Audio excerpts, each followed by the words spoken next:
Hey guys, welcome back to another video. So before I continue, I want to thank each and every one of you for commenting, liking, subscribing to my channel, and thank you to all the new subscribers. And I also want to invite all of you guys to subscribe to my other channel that I started last month. Now, this other channel, it's the same concept, same kind of videos. However, it's in Spanish. So I just decided to create another channel for Spanish videos, and I explain everything in simple, digestible terms just as well.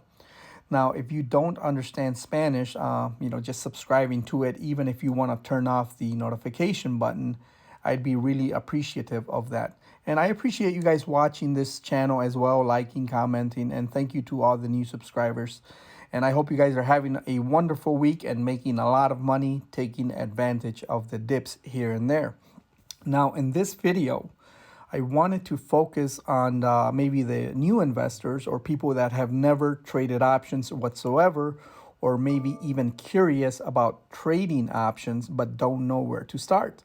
Now, again, all this is based on my opinion, on the way I see things and the way, it makes sense to me.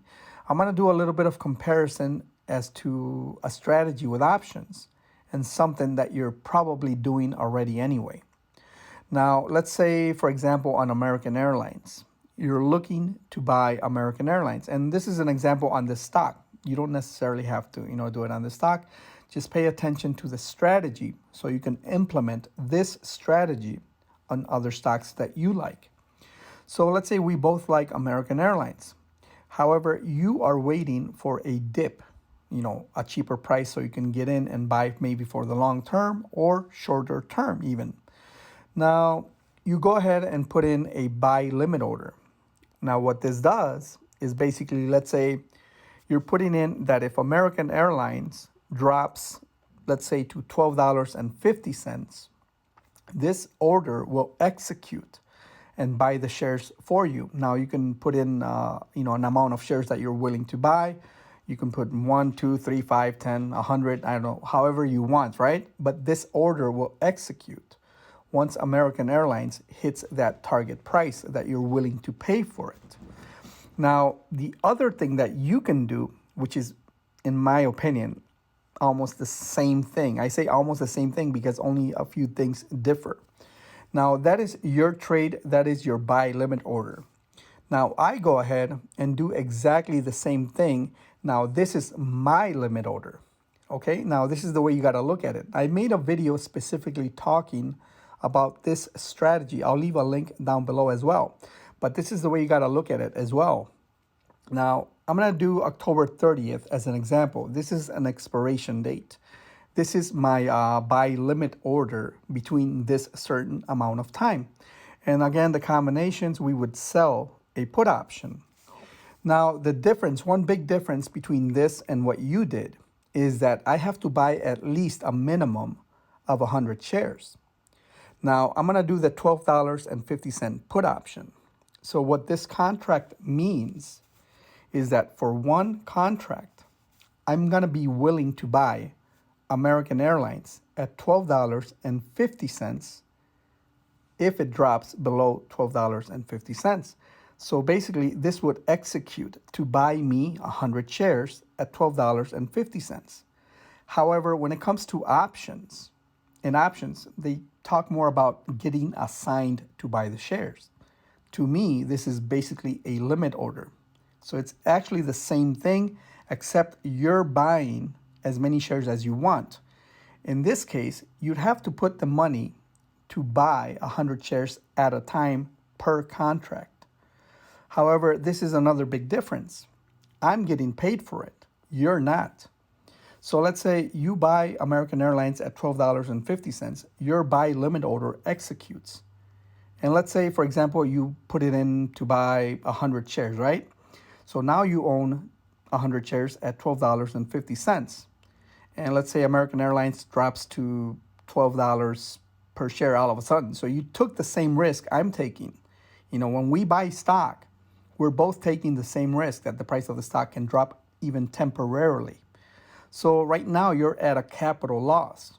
Me, on the other hand, I got the same shares you did at the same price, the same amount of shares. However, I got paid for it. So technically, you're more down on the capital than I am because I collected premium. Now, this is the way it works when you're selling a put option. When you're selling a put option, you're going to be obligated to buy the shares at the strike price that you picked between a certain amount of time. So it's exactly what you did with your buy limit order. However, I'm getting paid, and the only big difference, big difference, is that you have to do it at 100 shares at a time.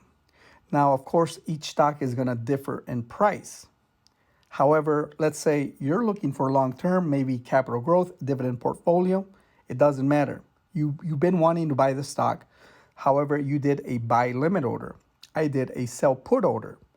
Now, some people might think this is a risk when talking about selling put options that you might get assigned. But look at both outcomes. If American Airlines dropped to that price that we were looking for, we're both going to get the shares. I'm going to be obligated to buy the shares. You wanted to buy the shares anyway. However, I got paid for it. And I can keep on doing this on any stock. I get paid for buying the stocks I'm looking to hold. Some people say, oh, it's a risk if you're getting assigned. Well, it's only a risk if you're doing it on stocks that just simply for the premium, that you're not looking to buy, but you're just looking for that big premium. Maybe I would consider that a risk. But to me, it's not a risk. I've been wanting to buy the stock, and why not get paid to do it? Why not get paid to buy the stock? So hopefully this gives you a better understanding on how you can make money by simply doing what you're already probably doing anyway, buying stock.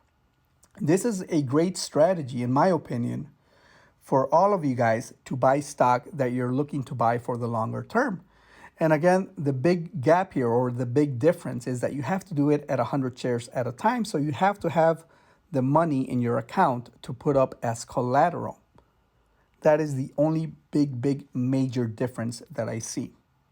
Because everything else makes sense to me between putting a buy limit order and doing sell a put order. And this is a great strategy for anybody to kind of do that's been wanting to trade options or been wanting to get into options. This is something that I would compare to doing something that you're already doing anyway. Hopefully this video helps you guys understand a little bit more about trading options.